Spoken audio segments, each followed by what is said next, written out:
Bonjour YouTube, je suis Sébastien et un peu inuit aujourd'hui. Temps de merde, vent, pluie, froid, bonheur. En plus, à 2h30 du matin, le vent soufflait un peu fort, 60 km/h théoriquement selon la météo. Ça a réveillé madame qui a paniqué, qui a fait le tour de la maison pour voir ce qui se passait. Là, elle est en train de faire le tour du jardin pour voir si tout va bien, les arbres et ainsi de suite. Donc la nuit ne fut pas de tout repos, contrairement à une nuit normale. Et ce matin, elle a déplacé la série 3 pour la ranger à sa place parce que c'était pas rangé. Et elle a affiché le symbole de la batterie. Donc on va aller voir si l'alternateur me refait chier avec le régulateur générique. Ou si la batterie est juste fatiguée. Et comme ma voiture n'a pas bougé depuis une semaine, un peu plus même. Donc voilà le plan immédiat. Ça va être chouette sous la pluie. L'alternateur va bien. C'est la batterie qui était un peu fatiguée, elle affichait 12 volts pile. Là, moteur éteint, ce qui est un peu light. Donc je vais la laisser tourner 5 minutes. Je me demande si je vais pas la rentrer pour la charger peut-être ce soir. Et de toute façon, quand on reprendra une utilisation régulière de la voiture, on remettra une batterie. Étape suivante, un truc qui m'énerve depuis longtemps, j'ai ces deux projecteurs Interfit SXT 3200 tungstène, carrément. Il date d'une époque où j'avais besoin de faire des photos professionnelles. J'ai encore du matériel là-haut, hein. Ça c'est des trucs de photos. Là-bas aussi j'ai des machins blancs en réflecteur là. J'ai plein d'accessoires de photos. J'ai des pieds pour eux qui sont trop légers. Donc qui se font un malin plaisir de se renverser à moindre effleurement. Et mon problème est le suivant.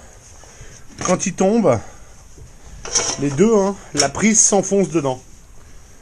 Parce que ce câble qui est derrière, quand ça tombe, hop, ça casse tout. Donc, il faut que je débranche la prise et que je la ressorte pour la rentrer dans l'autre sens. Je pense que j'essaierai peut-être de lui mettre un point de colle chaude si je me motive. Et celui-là, avec la chaleur, les vis qui le tiennent là-dedans, enfin qui tiennent la tête, ont fondu. C'est quand même impressionnant la technologie quand on n'est pas habitué, hein, je suis d'accord. Donc, faut soit que je trouve des vis plus grosses, soit que je trouve une autre solution. C'est quand même pas terrible, hein, parce que c'est pas donné ces jouets-là. Hein. Moi, je m'en sers pour éclairer l'atelier, c'est mignon, et la grange, mais quand je les ai achetés, c'était pas donné. Vous voyez, ça se fixe comme ça, je pense. Ouais, c'est comme ça. Et c'est ces trous-là qui m'ont lâché. Bref.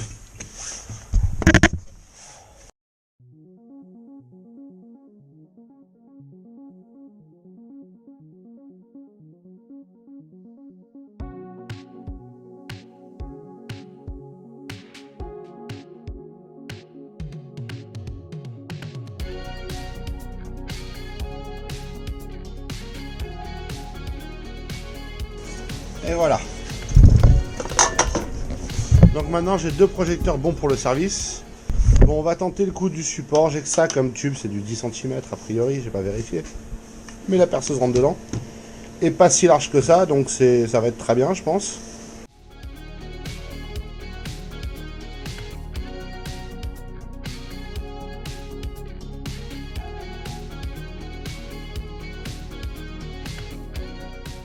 C'est pas un gros rangement, mais c'est un progrès.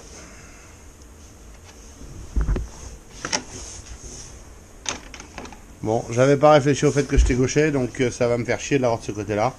Je le déplacerai peut-être. Mais dans tous les cas, ça fonctionne. C'est plutôt pas mal. Problème envahissant suivant, puisqu'on est dans la résolution de problème. Ça, c'est l'aspiration de la sableuse qui se fixe là-dessus. Ça vient comme ça, globalement. Et ça, ce sont les vis d'origine qui la tiennent, qui vont là-dedans. Le problème, c'est qu'avec la chaleur et les vibrations, comme c'était du plastique de qualité made in China de loin, tous les filetages ont foiré, ce qui fait que le truc se barrait. J'ai pas de vis réellement plus grosse. Tout ce que j'ai, c'est ça. Qui en effet est plus gros, mais c'est pas Byzance. Quoique ça pourrait le faire. Peut-être essayer de le remonter avec ça. Ouais. On va essayer de la remonter avec ça. Et on va voir si ça ça fonctionne. Je suis désolé pour le bruit du chauffage, mais j'ai froid.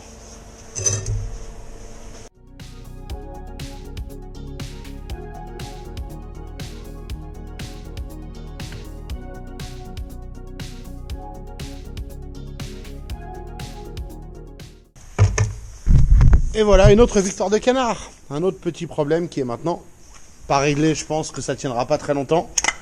Mais si ça se représente, ce que je ferai, c'est que je prendrai de l'époxy, je remplirai les trous, je les repercerai, les retarauderai et on recommencera. C'est pas génial, mais le système est conçu de cette manière. Tant que je suis ici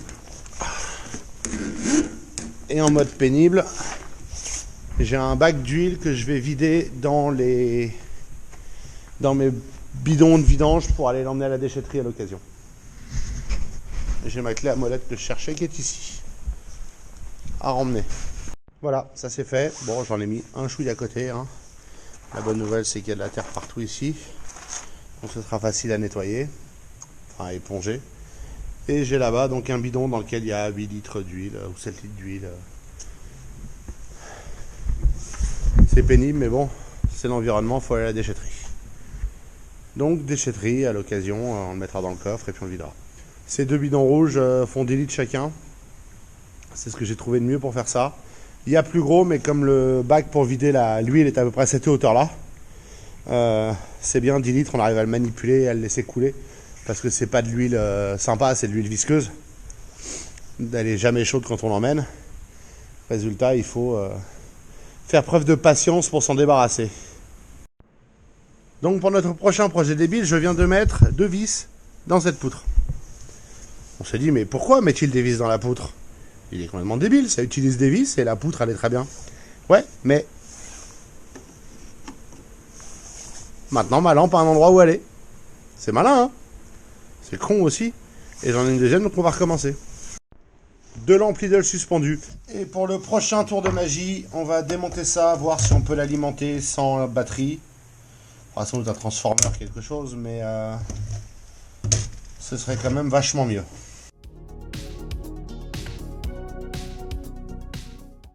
Bon, donc la réponse est oui.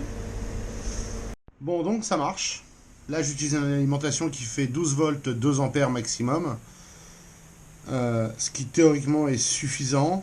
La machine étant donnée pour 18 volts, mais 14 watts en input power, ce qui veut dire que c'est 18 par moins d'un ampère, un peu moins. Donc, je suis pas assez expert pour savoir s'il me faudrait une alimentation 18 volts en ampère ou s'il me faudrait ou si celle-là suffit et j'obtiendrai plus de lumière. Si ça c'est le maximum, c'est pas glorieux, mais je soupçonne qu'il y ait 2 puissances, parce que tous les switches ne le font pas. Je vais aller regarder la notice, voir si je trouve savoir s'il y a plusieurs puissances d'éclairage. Peut-être que ça c'est la puissance basse et que la puissance haute demande plus que ce que mon alimentation donne. Bref, une petite alimentation sur Amazon. Couper ces fils pour récupérer, pour les ressortir derrière, enfin pour pas les ressortir derrière d'ailleurs, et leur mettre une alimentation extérieure avec un fil qui se branche. Et j'aurai une lampe, certes nécessitant 220 volts, mais d'aide de chantier. J'aimerais bien accrocher mon rouleau d'essuie-tout quelque part. La question c'est où? Voilà mon œuvre. Un bout de bois, j'ai fait un trou au fond du trou.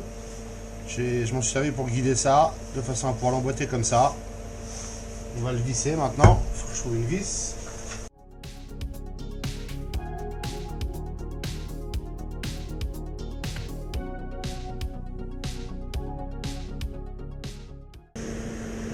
Et maintenant, roulement de tambour.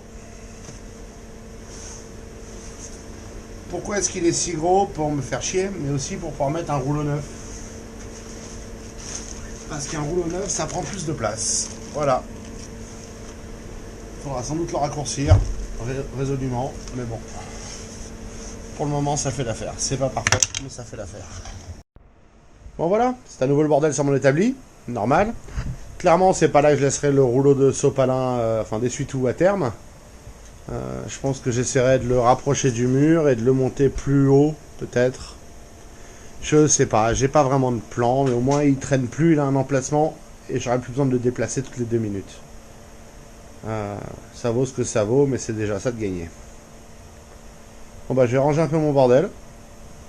Il n'y a pas de miracle, hein. Et voilà pour notre journée. Il pleut toujours, limite grêle, c'est super sympa. C'est des giboulées de Mars, pas mal, vous me direz. J'ai pas fait tout ce que je voulais aussi faire les roulements de la CNC. J'ai un aspirateur automatique robot. Faut voir s'il fonctionne encore. Il a vécu l'incendie il y a quelques années, donc il n'a pas servi depuis, parce que j'avais la flemme de m'en occuper. Mais étant donné qu'il fait un temps de merde, autant s'occuper des petits projets, comme vous l'avez vu aujourd'hui. Donc on reprendra demain. Je vous remercie d'avoir suivi cet épisode. Je vous souhaite une excellente soirée. Et je vous retrouve donc demain.